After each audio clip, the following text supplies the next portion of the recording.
2020 model మరోజా showroom rate వచ్చేసి 15,50,000 ఉంది. మనది 20 మోడల్ కాబట్టి 8,50,000కి ఇస్తున్నాము. 87,000 కిలోమీటర్ తిరిగింది బండి. చాలా బ్రహ్మాండమైన వెహికల్, నాన్ యాక్సిడెంట్. దీనికి ఫైనాన్స్ కూడా సౌకర్యాలు ఉన్నాయి.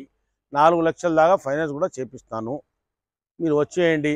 మన దగ్గర కొనే వాళ్ళకి ఓలా ఊబర్లో గ్రూప్లో కూడా ఐటీఆర్ కంపెనీ లాగా, ఇన్ఫర్మేషన్ టెక్నాలజీ లాగా అందరితో పాటు తిరగండి. మీరు ప్రతిరోజుకి మీకు రెంట్ ఉంటుంది, కిరాయా ఉంటుంది. దానికి మీకు ఎట్లాంటి ఇబ్బంది లేదు. చాలా బ్రహ్మాండం vehicle, single owner, Hyderabad showroom, Telangana ఎస్టేట్ది బండి. పేపర్లు ఇప్పుడు రెడీగా ఉన్నాయి మన దగ్గర పేపర్లు. చాలా బాగుంది బండి, అద్భుతంగా. సింగిల్ ఓనర్, హైదరాబాద్ షోరూము, 87,000 తిరిగింది. ఓన్లీ 8,50,000 చెప్తున్నాను. నెగోషియబుల్ మాట్లాడుకోవచ్చు. మళ్ళీ ఫైనాన్స్ కూడా 3,50,000 నుంచి 4 లక్షల దాకా దాదాపు అవుతుంది. మీరు రాండి. మరోజా ఇది 8 సీటరు, quarterly tax, silver colour, single owner. నా పేరు వచ్చేసి ఎండి కాసిము. 9391397928. Apna car, Yellamma temple opposite లైన్లో అప్నా కార్ ఉంది.